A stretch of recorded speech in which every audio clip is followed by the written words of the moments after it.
Alors les amis, je vais tout simplement vous parler un petit peu avant de commencer sur le local.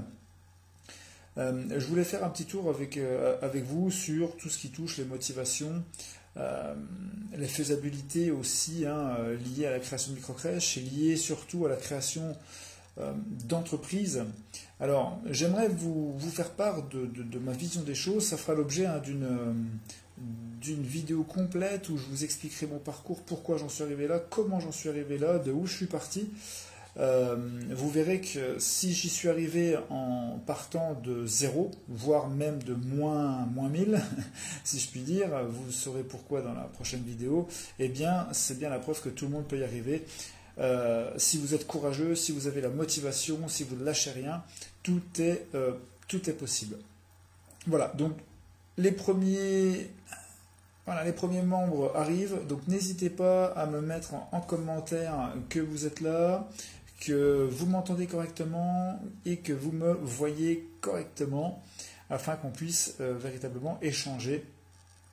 C'est quelque chose de véritablement important pour moi, puisque si je fais ce type de vidéo, c'est vraiment pour qu'il y ait de l'interaction, pour que je puisse vous aider, pour que je puisse répondre à toutes vos interrogations. Donc n'hésitez pas à me dire dans les commentaires, effectivement, si vous m'entendez et si vous me voyez correctement. Donc moi, sur mon ordi, j'ai pu constater que la vidéo était bonne et que le son passait.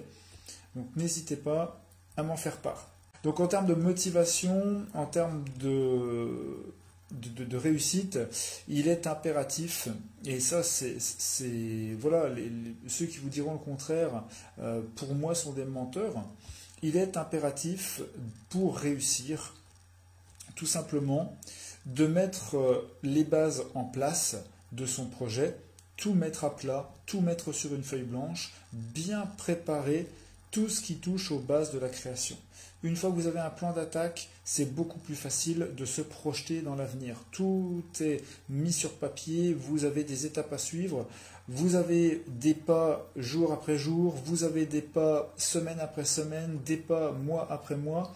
Il faut que vous avanciez avec une ligne de conduite. C'est très important, savoir tous les mois, toutes les semaines, tous les jours ce que vous devez faire avec des buts à atteindre. C'est important parce que si vous ne faites pas cette démarche, vous aurez la pression, et j'en suis persuadé que certains d'entre vous pourront me le confirmer, vous aurez l'impression de stagner, vous vous démotiverez, et à partir de là, eh bien c'est là que l'abandon se produit. Alors s'il vous plaît, n'hésitez pas, lorsque vous lancez dans une création de microcrèche, de mettre sur une feuille blanche toutes les bases, ce que vous devez apprendre, ce que vous avez comme compétences, ce que vous avez comme points positifs, points négatifs, ce que vous devez faire comme formation, et ensuite, à partir de là, si vous avez l'opportunité de suivre ma formation, je mettrai le lien tout à l'heure pour ceux que ça peut intéresser, eh bien, lors de celle-ci, nous faisons un bilan complet de votre situation, des points que vous aurez à améliorer, et à partir de là, vous aurez un plan d'action à mettre en place aussitôt la formation. Donc je vous explique tout simplement du coaching pur, comment et qu'est-ce que vous devez faire.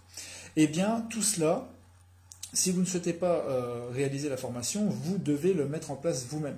Alors, mettre en place des séquences de travail. Une fois que vous avez fait tout ça, eh bien, il y a la deuxième partie à mettre en place. Et la deuxième partie, c'est quoi? C'est l'aspect financier. Donc, si vous avez un magnifique plan, si tout est mis sur feuille blanche, si vous êtes certain que tout est mis en place pour pouvoir avancer, à partir de là, vous allez devoir commencer les étapes. Et les étapes que vous avez marquées sur votre feuille, eh bien, il y en a une qui va s'appeler mettre en place son apport personnel. Et à partir de là, vous devez vous battre par tous les moyens pour engranger un maximum d'argent pour que votre apport personnel soit au minimum de 10 000 euros pour que vous puissiez ensuite tout simplement agir sur certains leviers et ainsi augmenter votre apport personnel. Voilà. Donc la motivation, la mise en place d'un plan d'action important pour ensuite débloquer l'aspect financier.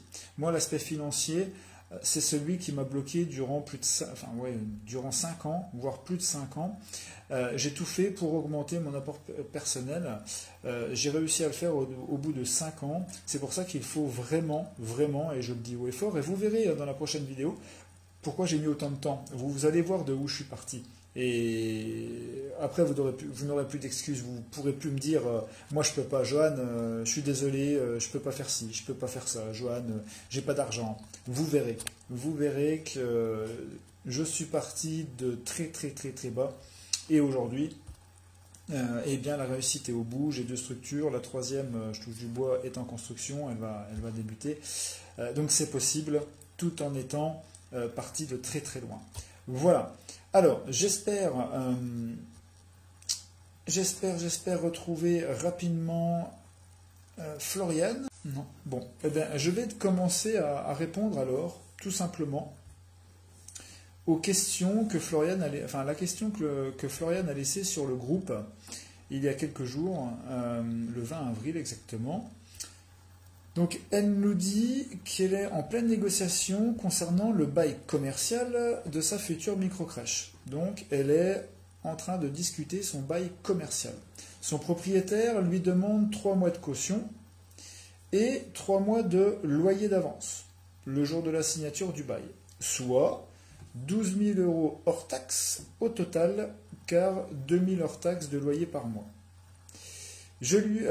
Floriane lui a demandé d'inscrire une clause de résiliation pour non-obtention de l'agrément, pour n'importe quelle raison qui soit.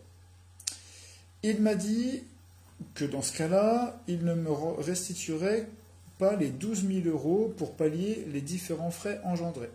Architecte, bureau de contrôle, etc. etc. Avez-vous eu recours à cette prise de risque lors de la signature de votre bail? Comment l'avez-vous géré?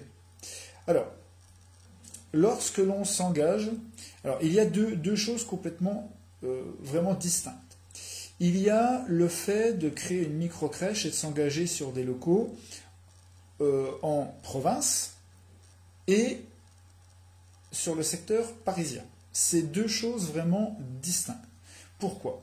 Sur le secteur parisien, il y a vraiment, c'est ce qu'on appelle, on va dire, cette urgence.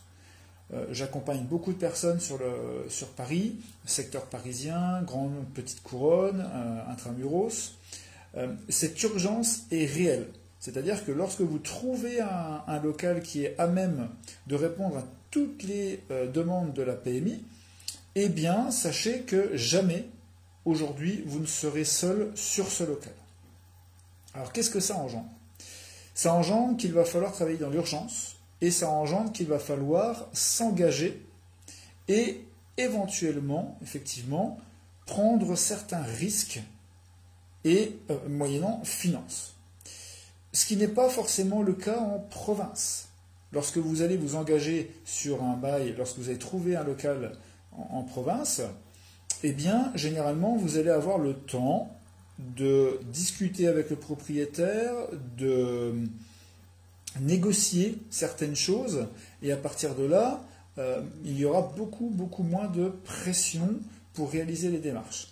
Et là où c'est primordial, c'est de savoir dans vos démarches, et surtout sur le côté financement, qu'est-ce qu'il est important de réaliser, mais surtout comment vous allez pouvoir négocier auprès de votre propriétaire. Et ça, c'est important. Déjà, lorsqu'on discute d'un bail commercial, il est impératif. Ce n'est pas compliqué. Si le propriétaire refuse, vous vous sauvez en courant. Il est impératif de mettre des clauses suspensives. D'accord? Donc, clause suspensive, là, Floriane nous parle de non-obtention de l'agrément, mais moi, j'irai plus loin. Imaginons que vous ayez l'agrément, mais que vous n'ayez pas l'obtention du prêt global pour réaliser vos démarches. Eh bien, vous vous retrouvez avec un local pour lequel vous vous êtes engagé en 369 certainement, voire des fois 69. Donc, je rappelle, 369, c'est-à-dire que vous vous engagez sur 3 ans, sur 6 ans et 9 ans en location. Si vous vous engagez sur du 6-9 directement, c'est-à-dire que vous vous engagez sur 6 ans directement. Donc, imaginez que vous ne mettiez pas dans les clauses, eh bien, justement, les clauses suspensives, d'obtention du prêt global final bancaire, ainsi que l'obtention, alors on va dire l'accord de la PMI, l'accord verbal ou l'accord écrit de la PMI.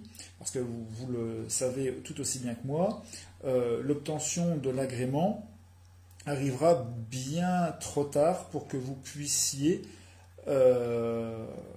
puisqu'il arrive à l'ouverture de votre structure, l'agrément.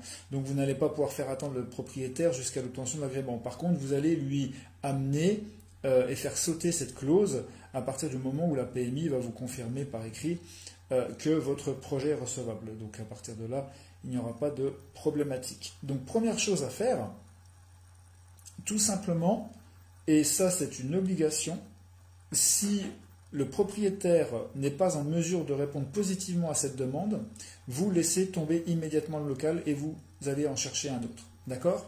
Donc quelle est la première chose impérative à demander? Ce sont les clauses suspensives. Ok? Clause suspensive numéro 1. Numéro 1, c'est obtention du prêt bancaire final. Si vous n'avez pas l'obtention du prêt, vous cassez le bail et vous repartez, vous repartez vers d'autres aventures. Là, vous êtes libre. Deuxième clause, c'est l'obtention de l'accord PMI. On ne va pas parler d'accord d'agrément, parce que l'agrément arrivera beaucoup trop tard, vous ne pourrez pas attendre jusque-là, mais au moins l'accord, on va dire, positif de la PMI, qui vous valide les plans de la structure, etc.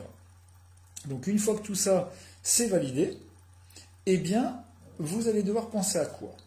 Question de Floriane à la base.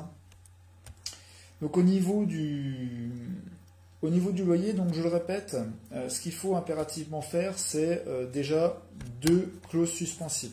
La clause suspensive qui va être dédiée à l'obtention du prêt global final bancaire, et la deuxième clause suspensive obligatoire qui est celle liée à l'obtention entre guillemets de l'agrément, même si vous n'aurez pas l'agrément, mais au moins l'accord de la PMI. Une fois que vous avez ces deux choses-là, vous avez de quoi négocier, on va dire, le timing et le tarif. Donc là, au niveau du propriétaire, Floriane, le propriétaire vous demande 3 mois d'avance avec 3 mois de loyer. Là, je tiens à préciser une chose importante, parce que ceux qui vont me dire aujourd'hui, après cette lecture, que l'apport personnel en début de projet n'est pas important, vous voyez, si vous partez sans apport personnel, bon là c'est un petit peu, c'est excessif, c'est excessif, je reparlerai après, mais un exemple concret, si vous partez sans apport personnel, comment vous allez sortir les 12 000 euros juste pour le local? Expliquez-moi comment vous allez le sortir. Moi, je lis sans arrêt sur Internet, sur les forums, que vous pouvez commencer à créer une microcrèche sans apport personnel. Alors, expliquez-moi, sans apport personnel, comment vous allez sortir les 12 000 euros juste liés au local. Voilà, donc ça, c'est bien la preuve qu'il vous faut un apport personnel relativement élevé. Donc ça, c'était la petite parenthèse. Alors, au-delà de ça, c'est pas grave en soi, on va parler des 3 mois de caution, 3 mois de loyer d'avance. Le propriétaire demande 3 mois de caution et 3 mois de loyer d'avance. C'est, à mon sens, quelque chose d'excessif. Mais vous ne pouvez pas aller contre. Si effectivement c'est ce que veut le propriétaire, il va falloir tout simplement, eh bien, soit négocier, lui faire peur, ou alors, eh bien, si vous le voulez absolument, négocier ces 12 000 euros, mais en mettant en place certains schémas. D'accord? Vous pouvez mettre en place certains schémas qui sont de dire, effectivement, si on part sur 12 000 euros, par contre, je vous demande X mois de loyer, entre guillemets, gratuit. C'est-à-dire que pendant les 3 mois de loyer d'avance, eh bien, vous allez demander en plus Vous vous engagez à payer ces 12 000 euros, mais vous allez demander par exemple 3 mois de loyer gratuit si celui-ci vous oblige à payer 3 mois de loyer d'avance. Ou 2 mois de loyer gratuit si il vous oblige à payer 3 mois de loyer d'avance. Vous voyez ce que je veux dire? Il faut toujours discuter. Tout ce que vous pouvez essayer d'obtenir, eh bien, il faut essayer de l'obtenir. Vous lui dites, OK, vous me demandez de sortir 12 000 euros. Eh bien, moi, pour sortir 12 000 euros, je vous demande au moins 2 mois de loyer, de franchise de loyer pour réaliser toutes mes démarches. D'accord? S'il accepte, eh bien, vous avez 2 mois pour faire vos loyers et après, vous attaquez seulement les 3 mois de loyer. Tout en sachant que ces loyers, vous vous engagez malheureusement à les payer. Donc, si vous avez la possibilité de réaliser votre projet, eh bien, vous aurez gagné 2 mois de loyer. Par contre, si vous n'obtenez pas les suites nécessaires, positives pour votre projet, eh bien, malheureusement, vous allez perdre ces 3 mois, ces 3 mois de loyer. Donc après, il faut négocier. Il faut négocier sur le fait également qu'il puisse garder les 3 mois de caution, voilà, mais par contre, que les 3 mois de loyer d'avance n'ont pas lieu d'être payés. Il faut également essayer de discuter sur le fait que vous n'êtes pas amené à payer immédiatement 12 000 euros, mais par contre, vous vous engagez, comme ça se fait régulièrement, c'est ce qu'on appelle le lissage de loyer. Tout simplement, vous lui dites, je vous sors les 3 000 euros de caution tout de suite. Par contre, vous me laissez 3 mois pour réaliser toutes les démarches, c'est-à-dire les 3 mois qui correspondent aux 3 mois de loyer d'avance. D'accord? Et durant ces 3 mois, si vous réussissez, eh bien vous demandez à ce que ces 3 mois soient lissés sur l'année. Ça, normalement, les propriétaires peuvent l'accepter. Les 3 mois de loyer, vous les lissez sur l'année complète, ce qui vous fait diminuer et commencer le projet avec moins d'argent à sortir. Donc ça, c'est une bonne opportunité pour vous. Par contre, s'il n'accepte pas ce lissage, eh bien, vous devez malheureusement sortir 12 000 euros. À savoir que si vous n'avez pas cette somme dans votre prévisionnel, si vous ne pouvez pas sortir cette somme, eh bien vous allez être bloqué. Donc effectivement, pour moi, ça me semble vraiment excessif, surtout alors c'est pour ça que j'aurais bien aimé vous parler, parce que la deuxième partie de votre message, je lui ai demandé d'inscrire une clause de résiliation et il m'a dit que dans ce cas-là, il ne me restituerait pas les 12 000 euros pour pallier les différents frais engendrés, architecte, bureau de contrôle, etc. Mais pourquoi il doit engager de tels frais? Il était certainement, si je comprends bien, c'est un propriétaire qui doit réaliser les travaux pour vous, si je comprends bien. Parce que si c'est ça, c'est encore une autre chose, bien évidemment. Florian, est-ce que ce propriétaire doit ou devait réaliser les travaux, l'aménagement pour votre structure, afin que vous n'ayez plus qu'à vous servir du local déjà aménagé? Est-ce que vous pouvez répondre, s'il vous plaît, à cette petite question? C'est très important pour moi. Parce que si le propriétaire fait effectivement d'entrée de jeu les démarches pour aménager votre structure, d'accord, donc, ok, il s'engage à réaliser les travaux, d'accord, et à vous fournir les locaux aux normes, ok. Donc là, c'est quand même quelque chose de différent. Ça veut dire qu'il va engager des frais pour réaliser tout ça. Par contre, Là où c'est malsain, je dirais, c'est que tous ces frais ne sont pas obligatoirement réalisés immédiatement. Donc vous pouvez tout simplement demander une chose, c'est que les 3 mois de loyer d'avance, vous êtes en mesure de payer, vous êtes en mesure qu'il vous demande les 3 mois de caution, d'accord? Ce qui vous laisse, eh bien, malheureusement, 3 mois. Enfin, vous demandez tout simplement 3 mois où vous paierez le loyer. Alors, il s'engage, on est d'accord, à vous fournir les locaux aux normes, à réaliser les travaux, mais il ne s'engage pas sur les normes. Alors, je ne comprends pas.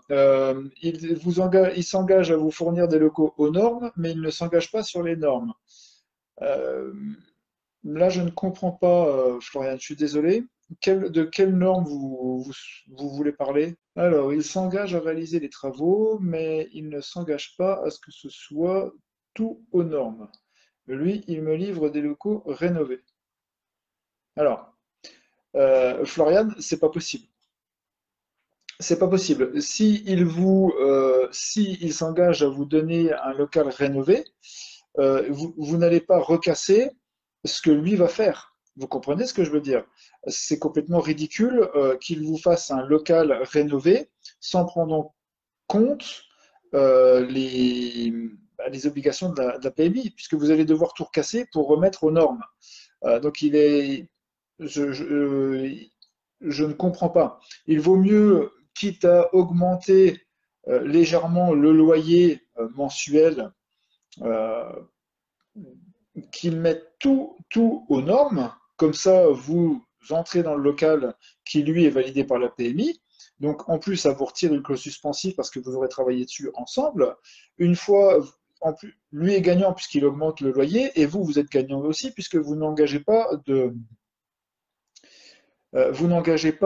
comment ça s'appelle de frais supplémentaires puisque vous n'avez plus qu'à meubler la structure. Donc à partir de là, c'est ce qu'on appelle un tout petit prêt, hein, avec 30 000 euros de prêt pour votre société, c'est largement c'est suffisant et vous commencez votre activité quoi. Donc il est censé le faire, mais c'est un engagement oral. L'architecte a toutes les normes en sa possession. Voilà. Donc après, euh, moi, alors, je vais vous donner mon avis, Floriane. Il n'y a pas d'oral, il n'y a pas de quelque chose de peut-être, oui, j'ai dit ça, non, non, non, non. Un bail, c'est un bail. S'il s'engage, il s'engage sur le bail, d'accord? Si il vous demande de payer 12 000 euros, lui, il l'a inscrit sur son bail. Vous devrez payer 12 000 euros. Donc, c'est à vous de vous battre pour dire, effectivement, eh bien, moi, je veux bien payer 12 000 euros, 3 mois d'avance, même limite, si ça coince un peu, augmenter de 100 euros le loyer, mais à côté de ça, que tout soit inscrit noir sur blanc sur le bail pour que vous puissiez vous entrer dans un local qui vous permettra immédiatement d'être validé par la PMI, donc de faire sauter une clause suspensive du bail, donc c'est tout à son avantage hein, aux propriétaires, euh, et pour que tout le monde puisse effectivement, pour que tout le monde puisse tout simplement euh, que ce soit profitable en fait à tous. Donc vous me dites mention sur le projet de bail. Le preneur reconnaît que les locaux loués ne sont pas parfaitement adaptés aux activités qu'il entend y exercer, mais déclare faire son affaire personnelle de la mise en conformité des locaux loués à ses frais. Le preneur fera son affaire personnelle à ses frais, risques et périls de l'obtention de toute autorisation administrative nécessaire à l'exercice. Le bailleur et le preneur devront respecter l'ensemble des contraintes. Oui, donc nous sommes bien d'accord, il vous loue un local. Voilà, donc c'est aucunement aménagé. Vous allez avoir des frais, à mon avis, des gros frais de travaux, hein, tout simplement, parce qu'il fera ce qu'il voudra. De l'autre côté, de l'autre côté, vous allez avoir un loyer extrêmement élevé parce que ce type de loyer, c'est justement pour, enfin, lorsque le local est aménagé. mais correctement. Nous sommes bien d'accord. Lorsque le local est aménagé correctement, on peut partir sur un loyer de 2000 à 2200 euros. Mais là, ce n'est pas le cas, puisque vous allez devoir refaire des travaux, puisque c'est marqué noir sur blanc dans le bail. Donc, à aucun moment, il s'engage en quoi que ce soit. C'est-à-dire qu'une fois que vous avez signé, il peut faire n'importe quoi dans le local, vous avez tout dans le baba, quoi, hein. Donc, ça, pour moi, c'est niet. Absolument pas de signature là-dessus, parce que vous allez vous faire, enfin, tout ce qui est, les écrits restent, hein, les paroles s'en vont. Voilà, tout simplement. Et dans ce monde de requins, aujourd'hui, il y a le respect de la personne, on va dire, n'est plus forcément la priorité. Alors je sais que moi, je porte beaucoup, à mon grand désarroi, je porte beaucoup d'importance à la parole humaine. Et j'en ai encore fait, malheureusement, eh bien, le mauvaise expérience il y a peu de temps. Donc, croyez-moi, il vous faut impérativement que ce soit noté noir sur blanc sur le bail pour que vous puissiez partir sereinement, l'esprit clair, et ne pas vous retrouver avec un local sur lequel vous allez devoir ajouter X milliers, X dizaines de milliers alors attendez, je vais essayer de vous réinviter. Voilà, je vous ai relancé à jouer en cours. Je vous ai relancé une invitation. Connexion. Voilà, voilà. Bonsoir. Bon, bonsoir Floriane. Ça aura été laborieux. Oui, alors je suis sincèrement navré, mais je n'y suis pour rien. C'est une fois de plus Facebook, et je pense que je vais véritablement arrêter de fonctionner avec Facebook et je vais utiliser mon logiciel dédié à ça parce que franchement, c'est catastrophique. Donc la prochaine fois, je réaliserai les vidéos de ce type avec mon autre logiciel. Donc Floriane, voilà. Déjà, enchanté que vous soyez là. Merci de votre présence, même si ça a été difficile. Merci à vous pour le temps consacré déjà. Merci, merci. Donc oui, Floriane, moi ça me fait peur, hein, ce que vous me dites, parce que en fait sur votre bail, c'est un bail comme celui que 95%, 90% des porteurs de projets signent. C'est-à-dire qu'on vous donne un local, et puis si c'est bien, si c'est bon, c'est bien, si c'est pas bon, tant pis pour vous, quoi. Et vous allez payer 2000 euros par mois, en gros, c'est ce que je paye moi pour la construction que je suis en train de mettre en place. Moi, je paye un petit peu plus cher, mais je vais payer le même loyer que vous pour une construction, quoi. Vous voyez ce que je veux dire? Une construction aménagée complètement. Oui, Donc, moi, je oui, tire je vraiment. vois bien la nuance.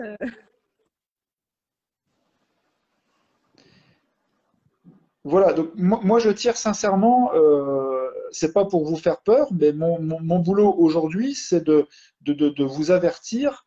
euh, Comme c'est marqué sur le projet de bail, il peut faire ce qu'il veut dans votre local. Si il veut effectivement répondre on va dire à vos demandes, il pourra le faire. Mais s'il n'a pas envie de répondre à vos demandes, on imagine qu'à ce moment-là, il n'a plus d'argent ou il n'a plus envie de le faire, eh bien, vous vous retrouvez le bec dans l'eau parce que vous allez devoir le faire, mais au bout du compte, vous n'aurez pas l'argent pour le faire. Voilà, et votre projet tombera à l'eau. Oui, je comprends bien. Pour le moment, il me l'a dit seulement à l'oral, mais comme vous dites, comme il n'a pas voulu modifier la clause sur le bail, c'est ça qui me fait un peu peur. Et puis, comme il y a 12 000 euros d'investissement qu'il ne veut pas me rendre derrière, ça fait un peu peur. Alors, après, qui ne veuille pas vous rendre, l'investissement, les 12 000 euros, on va dire que, bon, pour moi, c'est pas correct. Voilà. Pour moi, déjà, 12 000 euros, c'est pas quelque chose de correct. Mais après, il assure ses arrières. On peut pas lui reprocher. Il assure ses arrières. Vous pouvez lui demander d'étaler une des deux parties. Vous pouvez lui demander d'étaler sur l'année, où vous allez débuter votre projet. Ça, normalement, il devrait pouvoir accepter puisque pour lui, ça ne change rien. Sauf que pour vous, eh bien, vous diminuez les charges et vous étalez les charges, donc ce sera plus simple à gérer. Mais effectivement, si c'est vraiment ce local que vous souhaitez, il va falloir vous battre sur cet aspect-là. Déjà, étaler une partie sur l'année et lui demander de mettre les clauses suspensives qui sont pour l'obtention du prêt final et également l'obtention de la PMI, mais surtout changer cet aspect de local déjà aménagé. Oui, ça je comprends bien. Bon, après la clause, il a bien voulu l'inscrire, mais il a dit à condition que lors de la signature du bail, vous vous engagez à verser les 12 000 euros, mais à la signature du bail, avant même d'avoir toutes les autorisations. Donc Ben ça, après, c'est... après, renseignez-vous parce que je ne suis même pas certain que ça soit autorisé, hein. Je me trompe peut-être parce que j'ai jamais eu cette situation, mais après, si, oui, si vraiment il peut, voilà, si vous acceptez, de toute façon, à partir du moment où vous acceptez, ben, forcément, il va pouvoir avoir raison. C'est pour ça il faut vraiment se battre sur ce fait en fait, les 3 mois, il va vraiment falloir essayer de jouer dessus parce que vous ne pouvez pas vous permettre de perdre 12 000 euros comme ça sur un malentendu ou sur une idée, une fausse idée. Voilà, vous n'avez aucune vision en plus sur ce local. Vous n'avez pas d'avis encore précis de la PMI, etc., je suppose. Non, non, non, j'ai pas d'avis. Du coup, par rapport au projet de bail, j'ai contacté un avocat pour savoir ce qu'il en pensait. Il a dit que c'était illégal de pas restituer cette caution et ces 3 mois de Voilà. loyer. Mais le propriétaire ne veut rien entendre. Il dit c'est soit ça, soit rien. Les négociations ont été faites directement avec moi. Et en gros, c'est pas négociable. Donc l'avocat lui a répondu aujourd'hui, si vous changez pas ça, ben, il n'y aura pas de signature de bail. Donc voilà où on en est aujourd'hui. Voilà, donc vous voyez, je suis pas avocat, mais, mais ça me semblait que, enfin, c'est pour ça que, de toute façon, c'est pour ça que je n'avais jamais vu ça, puisque vous venez de confirmer, et comme je vous l'avais dit avant, que c'était pas normal, c'est pas possible, sinon ça serait trop facile. Vous voyez ce que je veux dire? Après, rien que là, sincèrement, Floriane, quand un propriétaire commence à jouer dès le début comme ça, avec vous, personnellement, je me sauverai en courant. Je vous le dis, hein. Je vous dis ce que je ferai. Je me sauverai en courant parce que avant de commencer, si il est déjà sur des choses illégales, qu'est-ce que ça va être le jour où vous allez avoir signé et que vous êtes locataire? Ben, au bout du compte, c'est bien ce que je disais. Donc en fait, il est malhonnête. Ça veut dire qu'il vous met que le local va être, il vous dit verbalement que le local va être aménagé, puis au bout du compte, il va vous laisser le local comme ça et vous allez payer 2000 euros de loyer et vous allez avoir, je raconte peut-être une connerie, mais 150 000 euros ou 100 000 euros de travaux à faire dedans. C'est la grosse crainte que j'ai aujourd'hui sur l'honnêteté qu'il peut avoir dans ses paroles, quoi. Puisqu'il ne veut pas l'inscrire sur le bail. Aujourd'hui, je doute un peu de son honnêteté.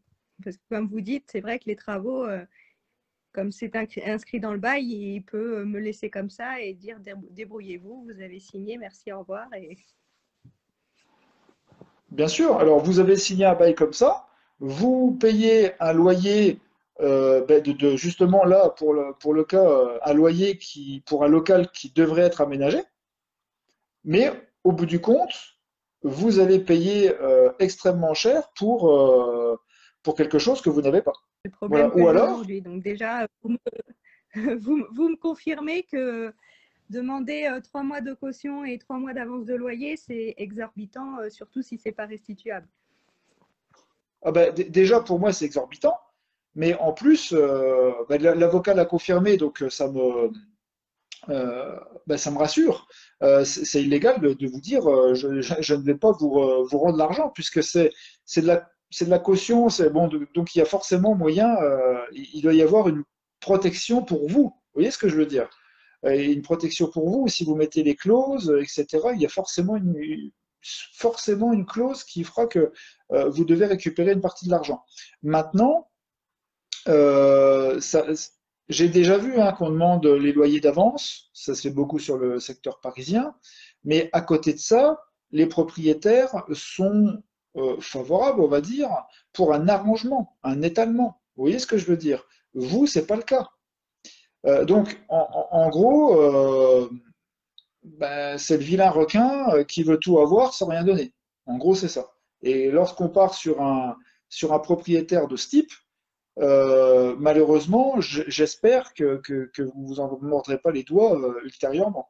Bah, c'est la grande question que j'ai aujourd'hui, au point de me dire est-ce que du coup j'abandonne ce local et je vais pas vers un autre ou tout simplement une construction et au moins j'aurai pas ce problème avec un propriétaire. Parce que c'est sur quelle région, Floriane? C'est la région Rhône-Alpes à côté de Grenoble. D'accord, d'accord. Donc en plus, vous le savez tout aussi bien que moi, les PMI dans ce coin-là, enfin la PMI dans ce coin-là est relativement difficile. Ça veut dire que vous allez devoir Oui, répondre à toutes les normes obligatoirement. Et si votre propriétaire ne vous donne pas un local au minimum en adéquation, ça va chiffrer très rapidement hein, les travaux. c'est ce dont j'ai peur. Même si l'architecte aujourd'hui il a chiffré 150 000 euros de travaux et il a écrit il y avait 40 000 euros de travaux à ma charge. Comme vous dites, comme c'est pas écrit noir sur blanc sur le bail, il peut ne pas réaliser ces travaux comme l'architecte les a définis. Ben, bien sûr, hein, il y a rien de noté. Il peut vous dire après, il peut vous dire ensuite, tout simplement, ben voilà, ben, en gros, je laisse le local comme ça parce que il va être facile à modifier. Mais par contre, ben, vous vous retrouvez avec 150 000 euros de travaux à votre charge et en plus avec 2 000 euros de loyer à payer. Donc là, je vous cache pas que le rapide calcul enfin, c'est facile à calculer, hein. En termes de marge, ça diminue vachement, vachement, vachement. Donc, en gros, vous me conseillez de fuir. Personnellement, je fuirais, voilà. Il y a pas d'autre mot parce que des locaux. Alors après, alors j'ai une question parce que c'est toujours. Alors je rigole, hein, mais c'est pas de votre situation, loin de là. Hein, je me permettrai pas. Mais est-ce que c'est le premier local que vous avez trouvé? Oui, Voilà. Vous avez répondu à ma question. En fait, c'est l'effet premier local. Pourquoi je vous dis ça? C'est parce que on est généralement tellement content, et j'aimerais bien que les porteurs de projets écoutent cette phrase parce que c'est tellement vrai. Et moi le premier, hein, pour mon premier, ma première structure. Lorsqu'on a trouvé un local, son premier local, on est tellement content de l'avoir trouvé, on a tellement d'étoiles dans les yeux que on va tout faire, même se voiler la face, pour se dire qu'on va créer notre structure dans ce local. Parce que c'est celui qu'on a trouvé, il est là, c'est le nôtre, même si forcément, avec du recul, on se dira, ben, en fait, j'ai failli faire une énorme erreur. Vous voyez ce que je veux dire? oui, mais le problème, c'est que quand on a le nez dedans et qu'on a envie que le projet réussisse, on a du mal à ouvrir les yeux. Mais vous avez raison. Mais c'est exactement ça, parce que qu'est-ce qui se passe dans votre tête? Je le sais pertinemment, puisque je suis passé par là. Vous vous dites, si je recommence à chercher, ça va être X semaines, X mois de recherche. Je vais repousser mon projet. Je vais peut-être me démotiver. Mais croyez-moi, si votre propriétaire ne répond pas à toutes les exigences, euh, si il ne répond pas oui à quelques demandes que vous avez à faire, croyez-moi, d'autres porteurs de projets ne se feront comme vous, ils feront comme vous, ils ne passeront pas à l'acte avec ce propriétaire. Donc ça serait pour moi une erreur de vous engager là-dedans, de vous sentir prisonnière de votre premier local trouvé, d'accord? C'est le phénomène du premier local. Et c'est ça. Et lorsque vous aurez trouvé un deuxième local, eh bien, je serais très intéressé de refaire une vidéo avec vous. Franchement. Parce que vous vous direz, ben, j'ai failli faire une sacrée connerie, en fait. Oui, ben, vous avez raison quand on vous écoute comme ça. Voilà. Voilà. Donc après, il faut savoir que lorsqu'on cherche un local, il y a un propriétaire, un locataire. C'est pour moi une forme d'équipe.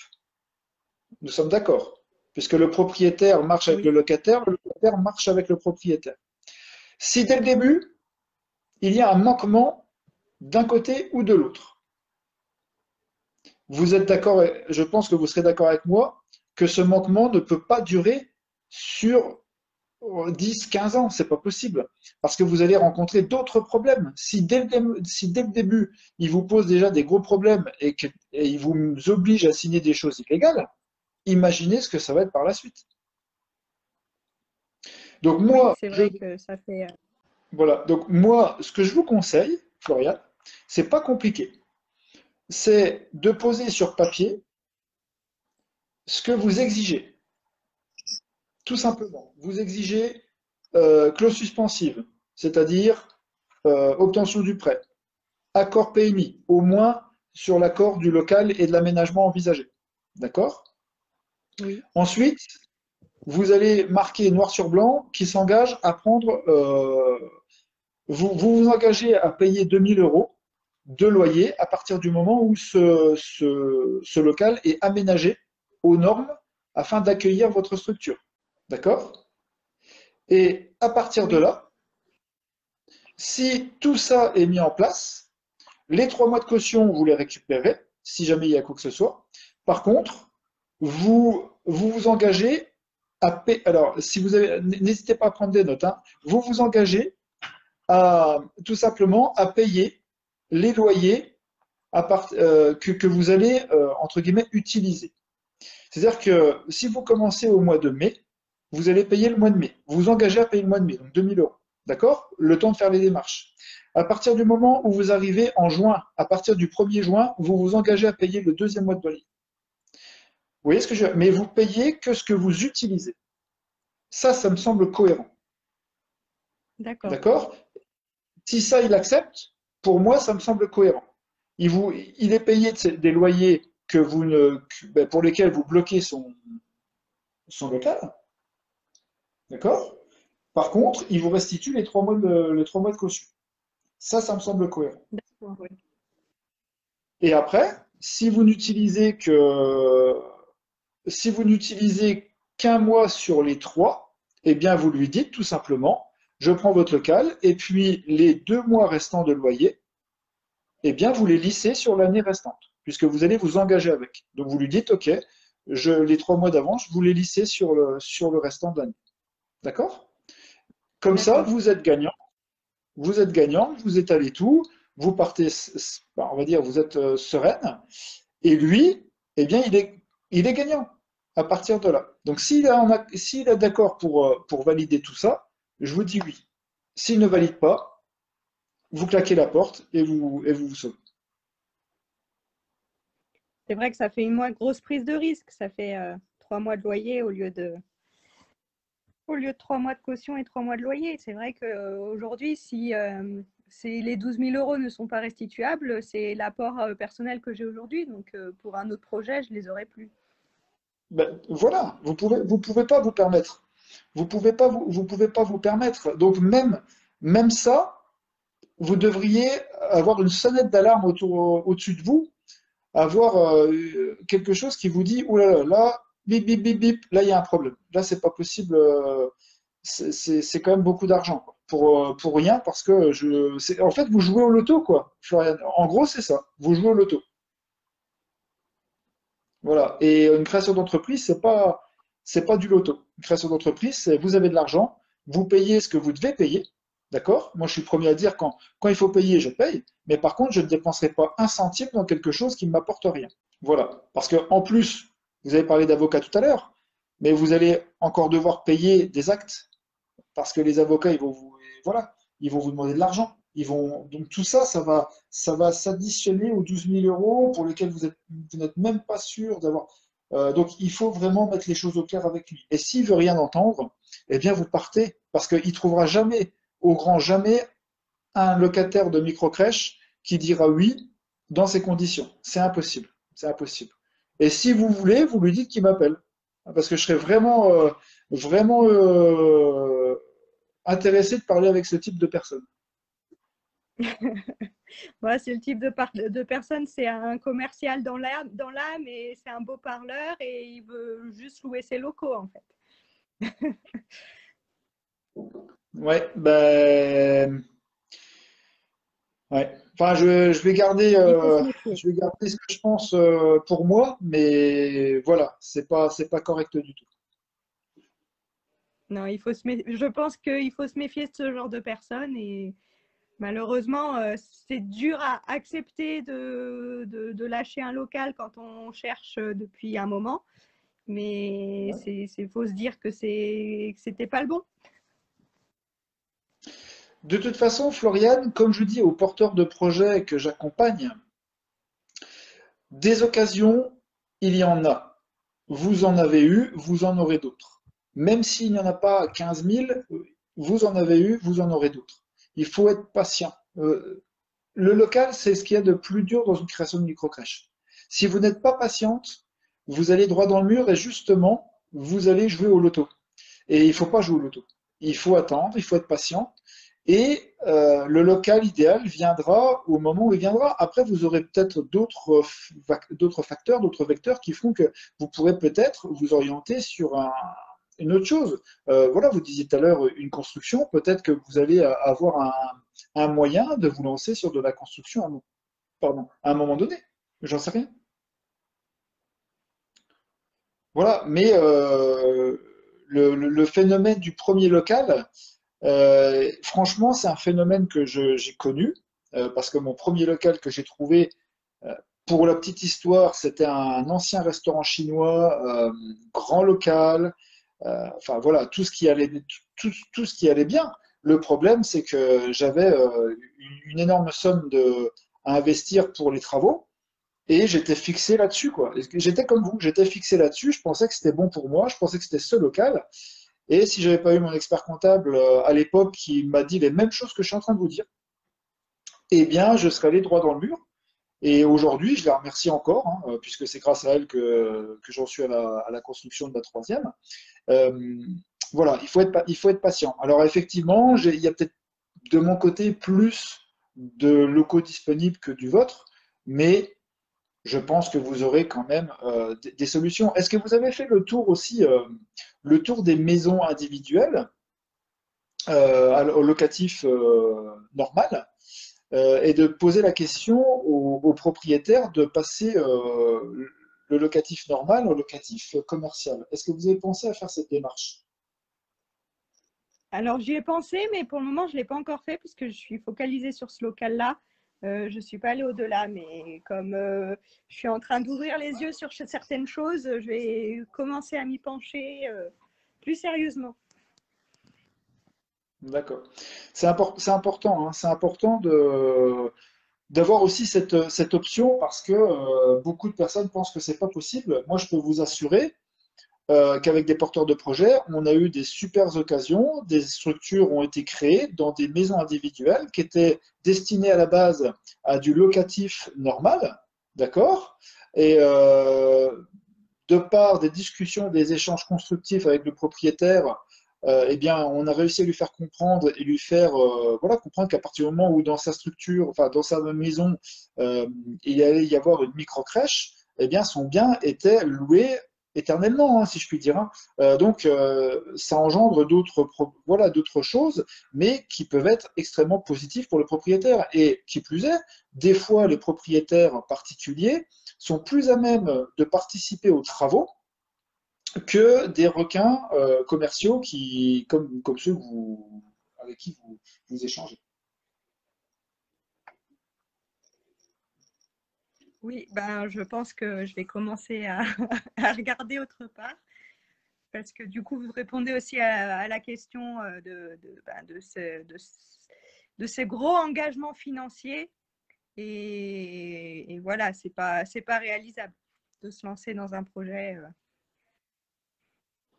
Non, pour vous,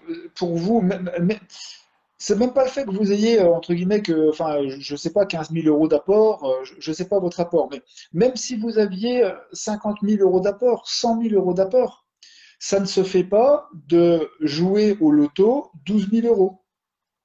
C'est pas possible. Oui, non, c'est comme si on jetait de l'argent par les fenêtres, donc c'est vraiment trop risqué. Voilà. Je sais, c'est difficile de vous orienter sur autre chose, d'éventuellement penser à autre chose, mais croyez-moi, lorsque vous aurez trouvé, et j'espère que lorsque vous l'aurez trouvé, on aura l'occasion d'en reparler, et vous me direz, bah, Joanne, vous aviez raison. Euh, En fait, ça y est, j'ai le bon local, là ça va se faire. Et le premier local, eh bien, j'ai failli me faire avoir, j'ai failli aller droit dans le mur, tout simplement. Et ce sera vous ensuite qui donnerez des leçons aux autres porteurs de projets qui seront dans votre position ultérieurement. Voilà. Bah, merci pour les conseils et ça fait réfléchir en tout cas sur une poursuite de projet dans l'état actuel des choses en tout cas. Voilà, ben, moi j'en suis très heureux d'avoir pu vous aider. Surtout, Florian, ne lâchez rien. C'est pas parce que vous perdez un local que vous allez mettre votre projet que votre projet va tomber à l'eau. C'est pas du tout le cas. C'est juste un local. Ayez confiance en vous. Vous êtes motivé. Croyez en ce que je vous dis. Je suis pas là pour vous raconter, vous faire rêver ou quoi que ce soit. Mon job, c'est de vous dire ce qui se passe en réalité. Moi, j'ai attendu, j'ai perdu un local, j'étais comme vous, et j'en ai retrouvé un quelques semaines ou quelques mois après, et ça s'est fait dans ce local. Aujourd'hui, j'ai deux structures dans ce même local, et à partir de là, je suis le plus heureux. Donc, c'est dur au début, mais croyez-moi, c'est un mal pour un bien. Oui, c'est vrai qu'il faut réfléchir à plus loin et puis dire que bah, c'est pas grave si un local nous passe sous le nez, il y en aura un autre on en trouvera bien un autre dans quelques semaines. Et après vous parlez de deux structures à coller, mais je crois que maintenant c'est plus possible. Oui, maintenant c'est plus, oui, oui, maintenant c'est plus possible. Maintenant c'est plus possible, mais à l'époque, moi, c'était la dernière année d'ailleurs que c'était accordé. D'accord. Voilà. Voilà, Floriane. Eh bien, je Et vous ben, en souhaite tout une bonne cas, un grand soirée. merci. J'espère que cette vidéo servira à d'autres pour pas se faire malmener, on va dire. Ben, j'espère aussi, et je vous en remercie, de votre témoignage est extrêmement important pour les autres porteurs de projets. Et c'est pour ça aussi que je prends du temps pour échanger sur tous ces sujets, parce que c'est très important que les autres porteurs de projets sachent qu'ils ne sont pas seuls dans cette position. C'est le cas pour vous, mais croyez-moi, il y en a beaucoup d'autres qui sont dans votre situation. Vous n'êtes pas la seule. Bon, en tout cas, merci. Voilà, de rien, avec grand plaisir. Je vous souhaite une bonne soirée. Je vous souhaite vraiment beaucoup de courage pour la suite. Gardez la motivation. Votre projet verra le jour, à plus ou moins long terme, mais il verra le jour. Je m'inquiète pas pour ça. Il reste que le local à trouver. Pour finaliser cet entretien, pour les membres qui verront cette vidéo, n'hésitez pas, si vous le souhaitez, je fais un petit peu de pub pour ma formation quand même. Comment créer une micro-crèche en 10 étapes, c'est sur mon site. Si jamais vous voulez avoir du coaching particulier, une formation personnalisée de chez vous à votre rythme. Voilà. Floriane, merci beaucoup. Je vous souhaite une bonne soirée et puis bah, à très vite sur le groupe alors. Merci beaucoup. Bonne soirée à vous. Au Au revoir. revoir.